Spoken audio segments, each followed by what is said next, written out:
संस्कृताय। प्यारे बच्चों, आज हम सभी लोग संस्कृत विषय के अंतर्गत आने वाले प्रथमा पाठ सुभाषितानि के विषय में अध्ययन करेंगे। प्यारे बच्चों, सुभाषितानि का अर्थ होता है सुंदर वचन, अर्थात सुंदर वचन को ही सुभाषितानि कहते हैं। तो आइए प्यारे बच्चों, चलते हैं हम लोग इसके प्रथम श्लोक का वाचन करने के लिए। गुणा गुणज्ञे सुगुणा भवन्ति ते निर्गुणं प्राप्य भवन्ति दोषाः सुस्वादुतो याः प्रभवन्ति नद्यः समुद्रमासाद्य भवन्त्यपेयाः।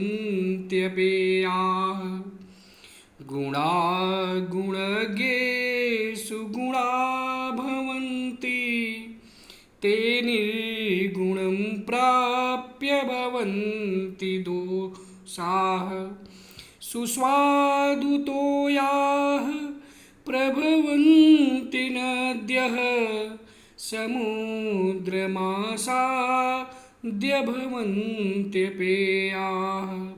अर्थात प्यारे बच्चों, गुणा गुणज्ञेषु गुणा भवन्ति। गुणा माने गुणवान, गुणज्ञेषु माने व्यक्तियों में, गुणा भवन्ति गुण ही होते हैं। अर्थात गुणा गुणज्ञेषु गुणवान व्यक्तियों में गुणा भवन्ति गुण ही होते हैं। ते निर्गुणम प्राप्य दोषा भवन्ति। ते माने वे, कौन? गुणा अर्थात गुण, वे गुण निर्गुणम प्राप्य गुणहीन व्यक्तियों को प्राप्त करके दोषा भवन्ति दोष बन जाते हैं। यथा माने जैसे, सुस्वादु तोयाः, सु माने सुंदर, स्वादु माने स्वादिष्ट, तोयाः माने जल। स्वादिष्ट जल, किसका जल? नद्यः प्रभवन्ति, नद्या माने नदियों का, प्रभवन्ति माने बहते हुए, नदियों से बहने वाला जल सुस्वादुतोया, वह स्वादिष्ट होता है। परंतु जैसे ही वह नदियों का स्वादिष्ट जल समुद्रम माने समुद्र में, आसाद्य माने मिल जाता है, तो ताह माने वही जल, अपेयाह माने पीने के योग्य नहीं, भवन्ति माने होता है। प्यारे बच्चों, आप फिर से देखिए इसका अर्थ कि गुणा गुणज्ञेषु गुणा भवन्ति। गुणज्ञेषु माने गुणवान व्यक्तियों में, गुणा माने गुण, गुणा भवन्ति गुण ही होते हैं। अर्थात जो गुणवान व्यक्ति होता है उसके अंदर जो भी गुण होते हैं वे गुण ही होते हैं। ते गुणाः, वही गुण जब निर्गुणम, किसी गुणहीन व्यक्ति को प्राप्य माने प्राप्त हो जाता है तो दोषा भवन्ति, तो वही गुण जब किसी गुणहीन व्यक्ति को प्राप्त हो जाता है तो वह दोष बन जाता है। यथा माने जैसे, सुस्वादु तोयाः, सुस्वादु तोयाः माने, तोयाः माने जल, स्वादिष्ट जल जब नद्या प्रभवन्ति, नदियों में बहता है तो वह जल स्वादिष्ट होता है। अर्थात जल जब नदियों में बहता है तो वह स्वादिष्ट होता है, पीने के योग्य होता है। लेकिन वही जल जैसे ही समुद्र में मिल जाता है तो वह समुद्र के खारेपन के कारण अपेया भवन्ति, पीने के योग्य नहीं होता है।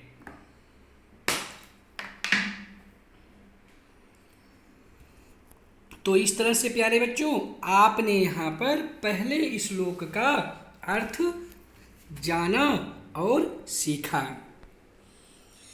साहित्य संगीत कला विहीनः साक्षात् पशुः पुच्छ विषाणहीनः तृणं न खादन्नपि जीवमानः तद्भाग्यधेयं परमं पशूनां साहित्य संगीत कला विहीनः साक्षात् पशुः पुच्छ विषाणहीनः तृणं न खादन्नपि जीवमानः तद्भाग्यधेयं परमं पशूनां साहित्य संगीत कला विहीन।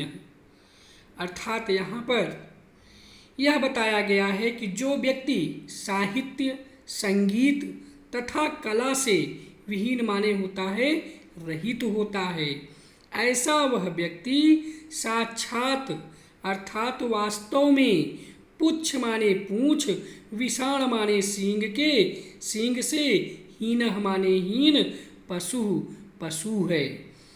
तृणम न खादन, तृणम माने घास को जो नहीं खाता है, तृणम न खादन घास को न खाता हुआ, अपि माने जो, पशुरिव अर्थात पशु के समान, जीवमानः माने जीवित रहता है। तद पशूनाम, तद माने यह उन पशूनाम माने पशुओं के लिए परम भाग ध्येयम अस्ति, परम सौभाग्य की बात है। साहित्य संगीत कला विहीनः, साहित्य माने रचना, संगीत माने संगीत, कला माने कला से, विहीन माने रहित। अर्थात साहित्य संगीत कला से रहित व्यक्ति, जनः माने व्यक्ति, साक्षात वास्तव में पुच्छ विषाणहीनः पूंछ और सींग के बिना पशु पशु है। और वह कैसा पशु है? तृणम न खादन अपि, वह तृणम माने घास को, न माने नहीं, खादन माने खाते हुए भी जीवमानः जीवित रहता है। तद पशूनाम, तद माने यह, उन पशूनाम माने पशुओं के लिए परम भाग ध्येयम, परम सौभाग्य की बात है। प्यारे बच्चों, इस तरह से आपको दूसरे श्लोक का अर्थ अच्छी तरह से समझ में आ गया होगा। प्यारे बच्चों, आइए अब हम लोग चलते हैं सुभाषतान के तृतीय श्लोक की तरफ। लुब्धस्य नश्यति यशः पिशुनस्य मैत्री, नष्टक्रियस्य कुलमर्थपरस्य धर्मः, विद्याफलं व्यसनिनः कृपणस्य सौख्यं, राज्यं प्रमत्तसचिवस्य नराधिपस्य। लुब्धस्य नश्यति यशः पिशुनस्य मैत्री, नष्टक्रियस्य कुलमर्थपरस्य धर्मः, विद्याफलं व्यसनिनः कृपणस्य सौख्यं, राज्यं प्रमत्तसचिवस्य नराधिपस्य। प्यारे बच्चों, आइए चलते हैं हम लोग तृतीय श्लोक के हिंदी अर्थ को जानने के लिए। लुब्धस्य यशः, लुब्धस्य माने होता है लालची व्यक्ति का, यशः माने यश। पिशुनस्य मैत्री, पिशुनस्य माने चुगलखोर, जो इधर उधर की बातों को करता है। तो पिशुनस्य मैत्री, चुगलखोर की मित्रता। नष्ट क्रियस्य कुलम, नष्ट क्रियस्य माने जो आलसी प्रवृत्ति के होते हैं, जो कोई कार्य नहीं करते हैं। तो नष्ट क्रियस्य, जिसके कर्म नष्ट हो चुके हैं, अर्थात जो आलसी प्रवृत्ति का है उसका कुल। अर्थ परस्य धर्मः, और दूसरे के धन को अधिक महत्व देने वाले व्यक्ति का धर्म। अर्थ माने धन, परस्य माने दूसरे के धन को अधिक महत्व देने वाले व्यक्ति का धर्म। व्यसनिनो विद्या फलम, और व्यसनिना माने जो बुरी लत वाले होते हैं। व्यसनिनो माने होता है बुरी लत वाले, जिनके अंदर गंदी आदतें होती हैं। ऐसे बुरी लत वाले व्यक्ति का विद्या फलम, विद्या का फल। कृपणस्य सौख्यम, कृपणस्य माने कंजूस व्यक्ति का, सौख्यम माने सुख, कंजूस व्यक्ति का सुख। प्रमत्त सचिवस्य, प्रमत्त सचिवस्य नराधिपस्य राज्यम नश्यति। प्रमत्त माने आलसी, आलसी। सचिवस्य माने मंत्री से युक्त। नराधिपस्य माने राजा का। राज्यम माने राज्य। नश्यति माने नष्ट हो जाता है। लुब्धस्य यशः, लोभी व्यक्ति का यश। पिशुनस्य मैत्री, चुगलखोर व्यक्ति की मित्रता। नष्ट क्रियस्य कुलम, जिसके कर्म नष्ट हो गए हैं उस व्यक्ति का कुल। अर्थ परस्य धर्म, दूसरे के धन को महत्व देने वाले व्यक्ति का धर्म। व्यसनिनो विद्याफलम, अर्थात बुरी लत वाले व्यक्ति के विद्या का फल। कृपणस्य सौख्यम, कंजूस व्यक्ति का सुख। प्रमत्त सचिवस्य, प्रमत्त सचिवस्य माने आलसी प्रवृत्ति वाले मंत्रियों से युक्त राजा का राज्यम नश्यति, राज्य नष्ट हो जाता है। तो प्यारे बच्चों, इस तरह से हम लोगों ने सुभाषितानि के तृतीय श्लोक के अर्थ को जाना और समझा। अब आइए चलते हैं हम लोग इसके चतुर्थ श्लोक की तरफ।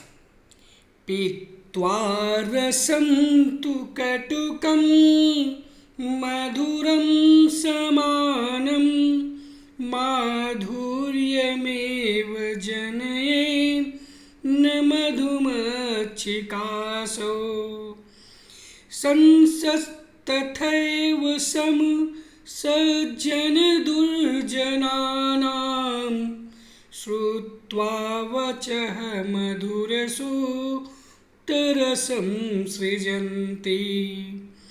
पीत्वा रसं तु कटुकं मधुरं समानं माधुर्यमेव जनयेन् मधुमक्षिकासो।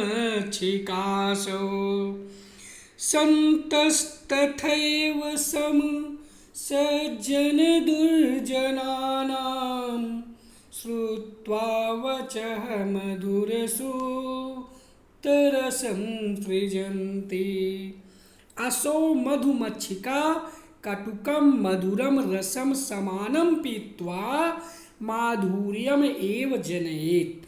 असौ माने यह, मधुमक्षिका माने मधुमक्खी, कटुकम माने कड़वे, कड़वे रस को पी करके, कड़वे, मधुरम और मधुर, रसम माने रस को, समानम माने समान रूप से, पीत्वा माने पी करके, माधुर्यम माने मधुर रस अर्थात शहद का ही, जनयित माने निर्माण करती है।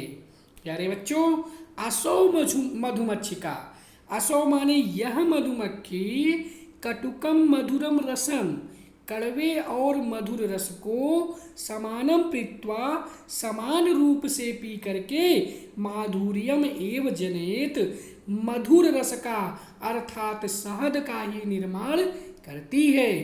तथैव माने उसी प्रकार, संतः माने जो सज्जन पुरुष होते हैं, सम सज्जन दुर्जना नाम वचः श्रुत्वा, सम माने समान रूप से, सज्जन माने सज्जन व्यक्तियों का, और दुर्जना नाम माने दुर्जन व्यक्तियों की, वचः माने वाणियों को, श्रुत्वा माने सुन करके, मधुर सूक्त रसम, मधुर वाणी का ही सृजंती माने निर्माण करते हैं। असौ मधुमक्षिका, जिस प्रकार यह मधुमक्खी कटुकम मधुरम रसम, कड़वे और मधुर रस को समानम पीत्वा, समान रूप से पी करके माधुर्यम एव जनेत, मधुर रस का ही निर्माण करती है, तथैव माने उसी प्रकार से संतः माने जो सज्जन पुरुष होते हैं वे सज्जना नाम दुर्जना नाम वचः, सज्जनों और दुर्जनों की वाणी को सम माने समान रूप से श्रुत्वा माने सुन करके मधुर सुक्त रसम सृजंती, मधुर रस का निर्माण करते हैं। प्यारे बच्चों, यहाँ पर मधुमक्षिका की तुलना सज्जन पुरुष के साथ की गई है। आइए प्यारे बच्चों, अब हम चलते हैं सुभाषितानि के 5वें श्लोक की तरफ। महतां प्रकृतिः सैव वर्धितानां परैरपि, न जहाति निजं भावं संख्यासुरलाकृतिर्यथा। महतां प्रकृतिः सैव वर्धितानां परैरपि, न जहाति निजं भावं संख्यासुरलाकृतिर्यथा। परैर्वर्धितानाम् अपि महतां सैव प्रकृतिः निजं भावं न जहाति यथा संख्यासु लाकृतिः। परय माने होता है दूसरों के द्वारा, वर्धिता नाम माने बढ़ाए जाते हुए भी, परैर माने दूसरों के द्वारा, वर्धिता नाम माने बढ़ाए जाने पर, अर्थात दूसरों के द्वारा प्रशंसा किए जाने पर भी, महताम जो महान पुरुष होते हैं, सैव प्रकृति निजम भावम ना जहात, अपने स्वभाव के भाव का त्याग नहीं करते हैं। परैर माने दूसरों के द्वारा, वर्धिता नाम माने बढ़ाए जाने पर अर्थात प्रशंसा किए जाने पर, अपि माने भी, महताम माने महान पुरुषों का, प्रकृति माने स्वभाव, स्वभाव सैव अर्थात वैसा ही रहता है, वैसा ही बना रहता है, निजम भावम ना जहात, जहाति उनके स्वभाव में कोई परिवर्तन नहीं आता है। कहने का मतलब यह है कि जो सज्जन पुरुष होते हैं उनकी प्रशंसा दूसरे लोग चाहे कितनी ही क्यों ना करें, लेकिन फिर भी अपनी प्रशंसा को सुन करके दूसरों के द्वारा बढ़ाए जाने पर भी उनके स्वभाव में किसी भी प्रकार का कोई परिवर्तन नहीं आता है, अर्थात वे ज्यों के त्यों अपने स्वभाव में बने रहते हैं। यथा माने जैसे, संख्यासु माने संख्याओं में, लाकृति माने 9 का आकार होता है, अर्थात जैसे संख्याओं में 9 संख्याओं का आकार होता है, जो अपने स्वरूप को नहीं बदलता है, ठीक उसी प्रकार जो सज्जन पुरुष होते हैं दूसरों के द्वारा बढ़ाए जाने पर भी, दूसरों के द्वारा प्रशंसा किए जाने पर भी अपने स्वभाव को नहीं छोड़ते हैं। प्यारे बच्चों, इस तरह से आपने सुभाषितानि के 5वें श्लोक को पढ़ा और इसके अर्थ को सीखा। स्त्रियां रोचमानायां सर्वं तद्रोचते कुलं, तस्यां त्वरोचमानायां सर्वमेव न रोचते। स्त्रियां रोचमानायां सर्वं तद्रोचते कुलं, तस्यां त्वरोचमानायां सर्वमेव न रोचते। स्त्रियां रोचमानायां, स्त्रियां माने स्त्रियों के, रोचमानायां माने प्रसन्न रहने पर, तत् सर्वम कुलम रोचते, सर्वम माने संपूर्ण, कुलम माने कुल, रोचते माने आनंदित रहता है। यानी स्त्रियों के प्रसन्न रहने पर संपूर्ण परिवार के लोग आनंदित रहते हैं, प्रसन्न रहते हैं। तस्याम तु, तस्याम माने उसके, अरोचमानायाम अप्रसन्न रहने पर सर्वम एव न रोचते, कोई भी प्रसन्न नहीं रहता है, क्योंकि जिस घर में स्त्रियां अप्रसन्न रहती हैं उस घर में कुछ भी अच्छा नहीं लगता है। अर्थात सभी लोग जो है अप्रसन्न रहते हैं, दुखी रहते हैं। इसलिए स्त्रियों को यथोचित उनका सम्मान करना चाहिए और उन्हें सम्मान देना चाहिए, क्योंकि कहा गया है कि यत्र नारेस्तु पूज्यन्ते रमन्ते तत्र देवता। जहाँ पर स्त्रियों का सम्मान किया जाता है वहाँ पर देवताओं का वास होता है।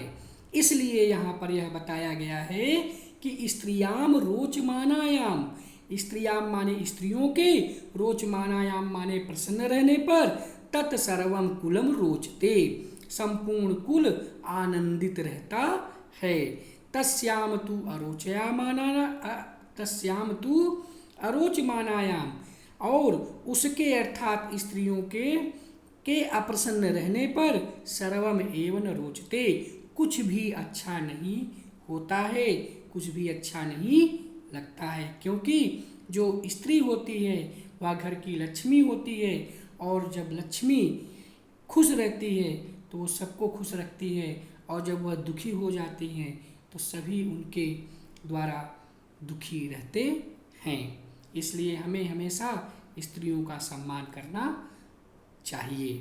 प्यारे बच्चों, इस तरह से आप लोगों ने रुचिरा पाठ्य पुस्तक के अंतर्गत आने वाले प्रथमा पाठ सुभाषितानि के संपूर्ण श्लोकों का अध्ययन किया और संपूर्ण श्लोकों के हिंदी अर्थ को जाना और समझा। आज के लिए बस इतना ही। प्यारे बच्चों, धन्यवाद। नमः संस्कृताय।